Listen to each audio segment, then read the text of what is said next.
रोशनी का कारवां।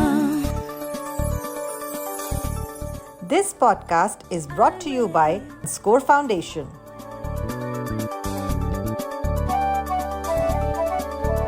ये है रोशनी, रोशनी, रोशनी का कारवां, रोशनी।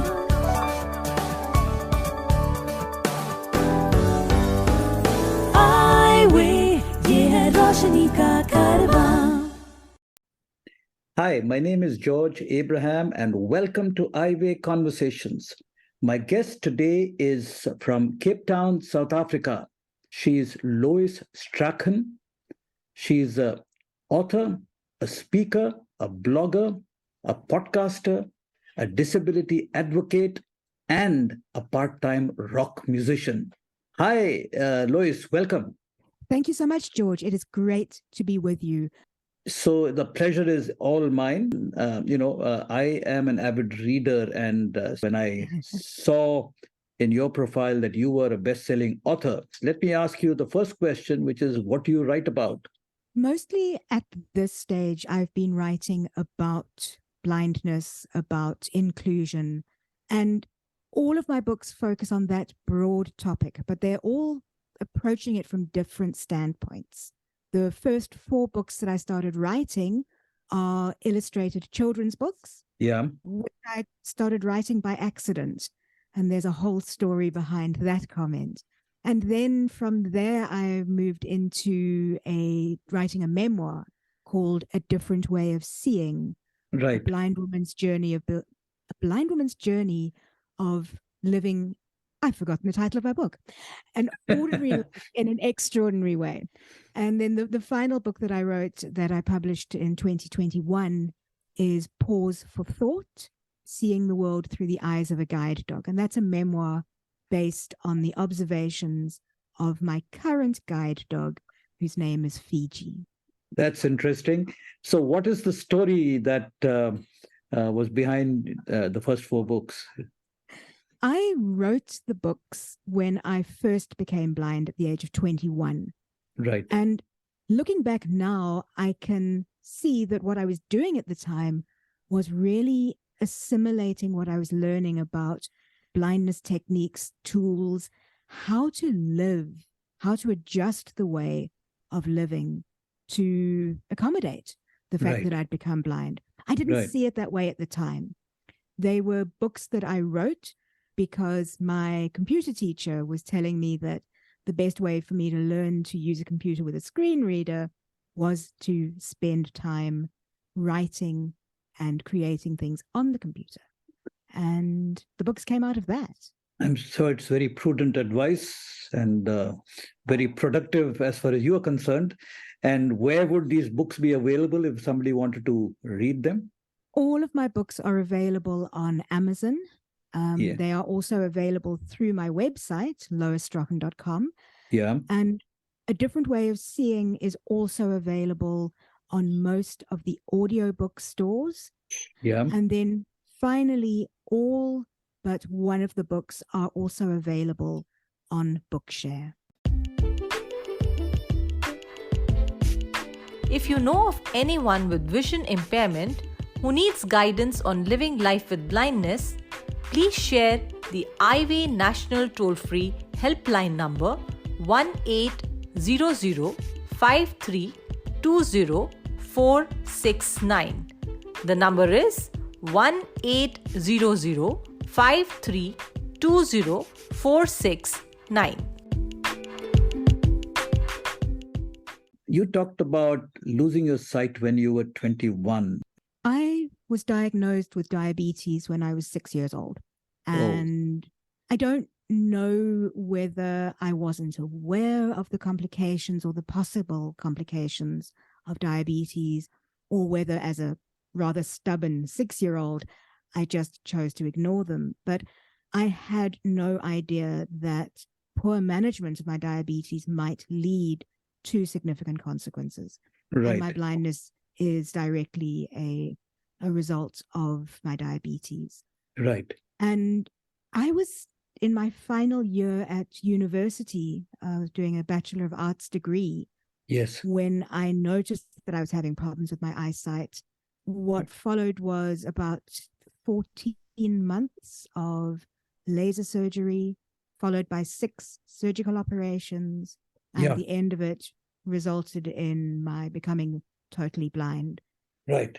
As you say, I mean, it's obviously a big adjustment, and I consider myself incredibly fortunate that I had the resources, the aptitude, the attitude, the support that really helped me make that transition.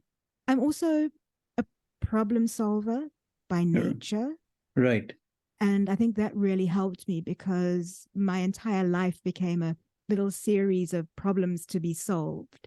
Right. And I was able to really think my way through that whole transition period.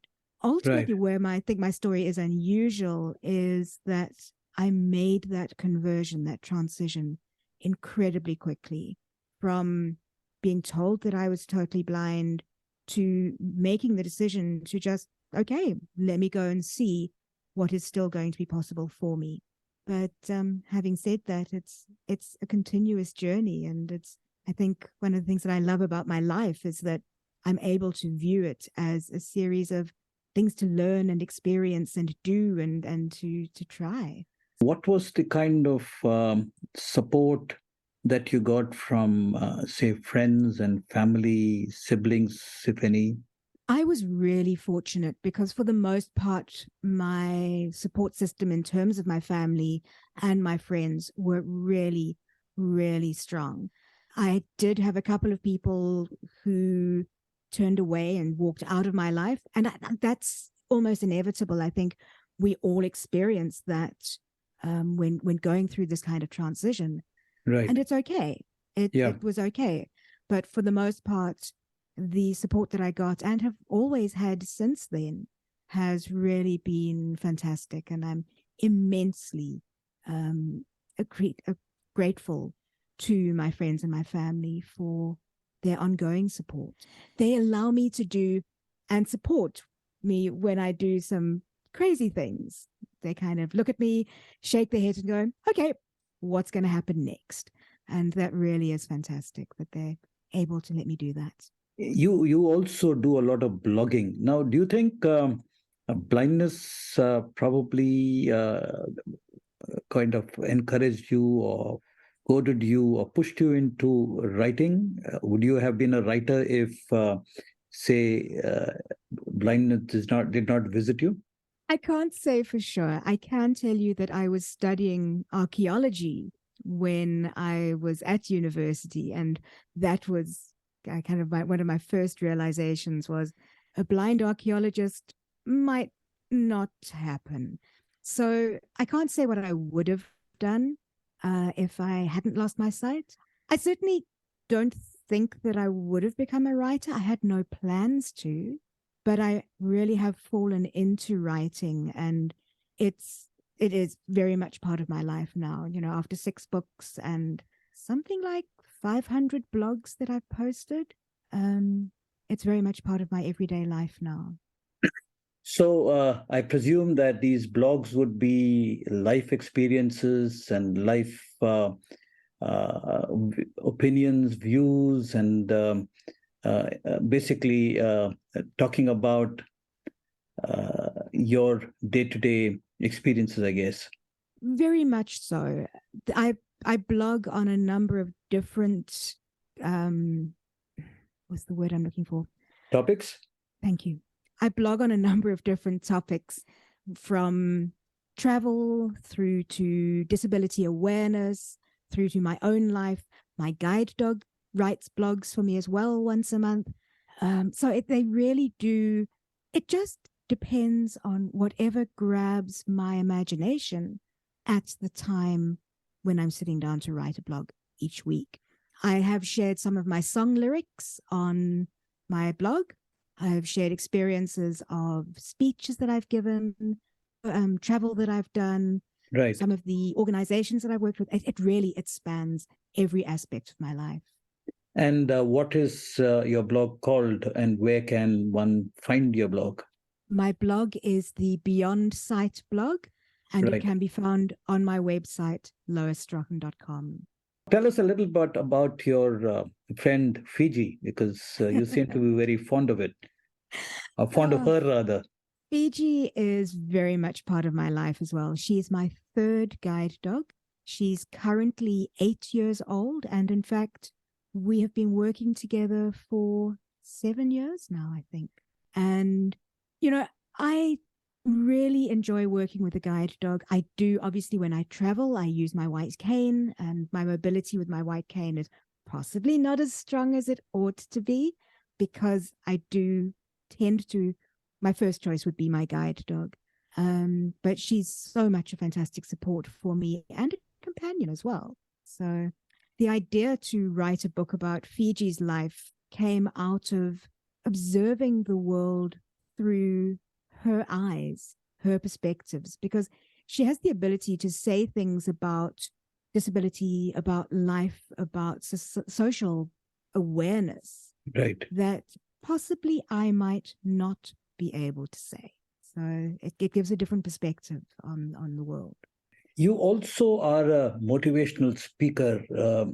So how did that journey start, and what's the kind of motivational speaking you do, and do you enjoy it? I do enjoy speaking. I think it's something that I've been involved in for a very long time. I never, again, my life seems to be a series of accidents. I never really thought about becoming a speaker. Right. And then I got involved with an organization called Toastmasters International Right. that teaches communication and leadership skills. Right. And once I became immersed in the Toastmasters world, I started sharing my story with a broader audience within Toastmasters. Right. And people that I met kept saying to me, you need to be telling your story out in the world, out in society. Right. So it really started there. And it's something that I've picked up. I consider myself a transformational speaker rather than a motivational speaker, largely because I believe the only person that I can motivate is myself. Right. I can inspire others. I can create transformation, change in the way they act, the way they think, what they believe. So Right. in that sense, I consider myself a transformational speaker or possibly an inspirational speaker. But having And said what? that, I also do other work using my speaking Right. within organizations around disability awareness. Right. So I was also reading about you, and I saw that you are a licensed coach. So what does that mean? I have a diploma in coaching skills, Right. and I use my coaching pretty much every day of my life. When I'm working with people, if I'm working with people on projects, coaching comes into so many different aspects of my life because I'm working with people. And coaching is really, it's about questioning skills to open up awareness, to open up possibilities in the way people see their lives, their realities. So coaching is very much part of what I'm doing within every aspect of my life, but also working directly with others with disabilities, helping them to look at new possibilities in their lives. Lois, you are married to Craig, and I'm going to ask you this question because in India, very often when a blind person gets married, normally they look for a spouse who also has a disability. So what's the story? Is there a story in the Craig-Lois partnership? There is quite a story. Craig is sighted. Yeah. We met through music. Wow. And I attended a music festival in Cape Town. Yeah. And Craig looked out into the audience. His band was playing on stage. Right. He looked out into the audience, saw my guide dog, and went, "Oh, what a beautiful guide dog." And we met the following day. And I think it was my guide dog that he fell in love with first. And from there, we became involved. I then poached him from his band. started working and playing music with him. And Right. we were married the following year. So, and that was now 24 years ago. Wasn't it Shakespeare who said, music be the food of love, then play on? It was indeed. So you also did mention of your visit to India. So when was Yes. that, and where did you come in India, and what brought you to India? I have always loved traveling, and becoming blind hasn't done anything to diminish my love of travel. Right. Coming to Kolkata in India, we traveled in April 2019, and we were there for about 10 days. Right. There primarily because Craig had a business trip, and I needed some time away from Cape Town to finish updating my memoir. Right. So that's actually a very important, special memory for me, to remember sitting in the hotel room, working frantically to finish rewriting areas of my book. And I absolutely loved my time in Kolkata. I loved the food. I loved the people. I loved the experience, the immersive experience. There's just so much going on always. And yeah, I mean, I've been really fortunate with the amount that I've been able to travel since losing my sight. I think I'm now up to 24 different countries since becoming blind. And it's always a real treat to travel, to experience new places, new cultures. And it's just, yeah, it is definitely one of my favorite passions.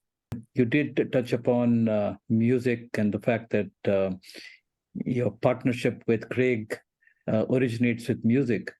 And you also did mention that you like rock music because you also write your songs. So how do you actually deliver these songs to audiences? Well, let me go back to long ago. Okay. When I was very, very young, people used to ask me what I wanted to be when I grew up. Yeah. And the only answer that I could give them was that I wanted to be a musician. Right. And people kind of looked at me and said, but that's not a particularly practical answer. So I became very hesitant to explore playing music. Right. The first thing I did after becoming blind at 21, a week after my diagnosis, I joined a rock band. Right. And music has always, for me, been a way of giving myself the space and the time to just have fun and Right. to do something I love doing. And reading is much the same for me. In terms of, I am a guitarist, I play piano and keyboard, I am a songwriter, but primarily I'm a vocalist. Right. And in fact, we recently put some of our songs onto Spotify. Wow. So if you look up the band Tuesday's Child on Spotify, the album is Songs for Somebody. Right. And there are, I think, 11 songs, maybe 10 songs that are available, all of which are with me singing, all written by me. And yeah, I love playing live to audiences. There's Right. just something, it's very different. It's unlike any other experience of playing live on stage and just being in the music. Tell me, you picked up the guitar and the piano and all that after you went blind, or you learned the instruments as you grew up? I'd always been playing music. So I started playing, well, not really playing piano, but playing around on a piano, making noise more than music when I was very, very young. Right. And I had a few piano lessons. I had a few guitar lessons as I grew older. But I really only started playing after losing my sight. I certainly only started writing music after I became blind. Right. So are, like your blog, are these songs also kind of biographical in nature? That is so hard to answer. I see art as being more about the way it is perceived or interpreted Right. by the person who's listening, the person who's reading, the person who's exploring it. Right. There are, I have no doubts, there are some aspects that are very personal. Right. but it's really hard to say. To support our work with the blind and visually impaired, you can visit the donate page on our website www.scorefoundation.org.in. Please note www.scorefoundation.org.in.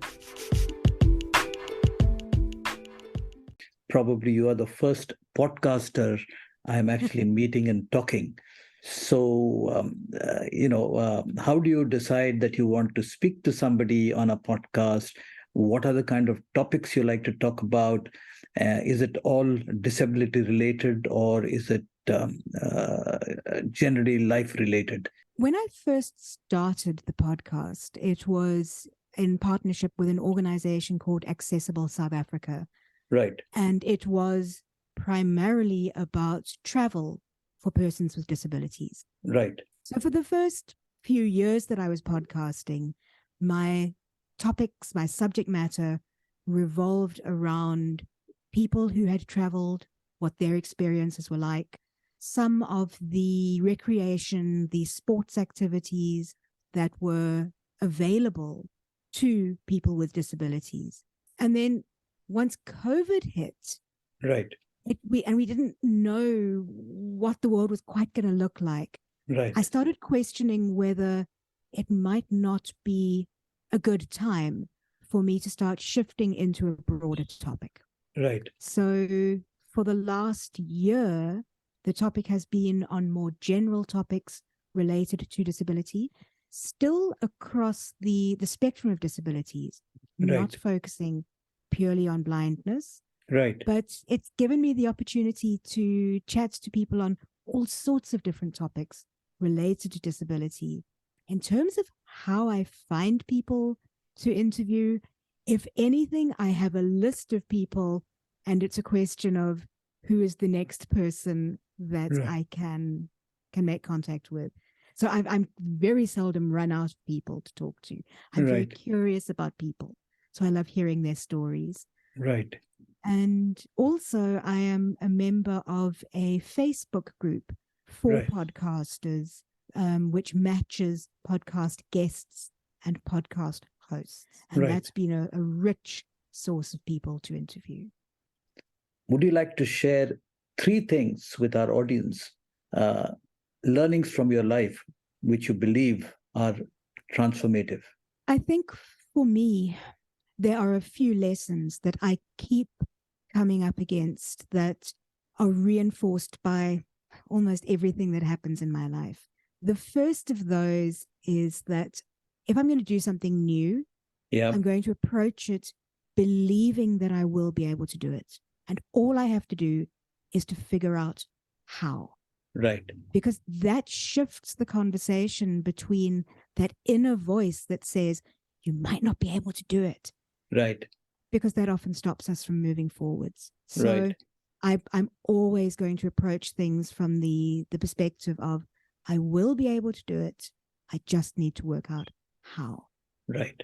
Another thing that I have learned is that one of the best ways to work through challenges that seem overwhelming is to take them one step at a time. Right.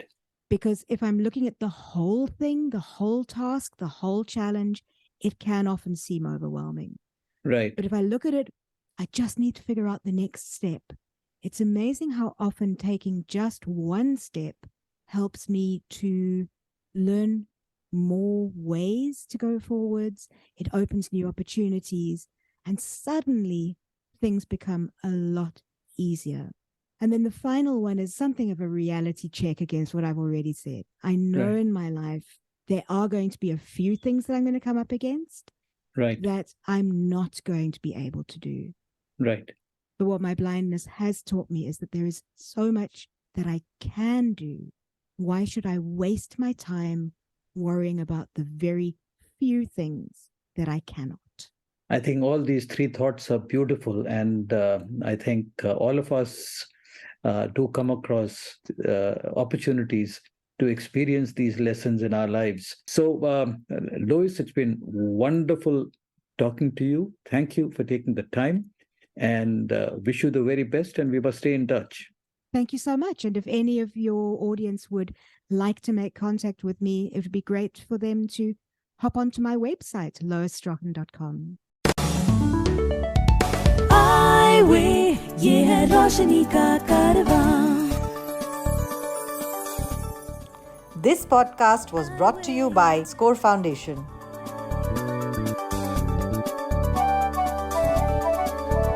ये है रोशनी, रोशनी, रोशनी का कारवां, रोशनी.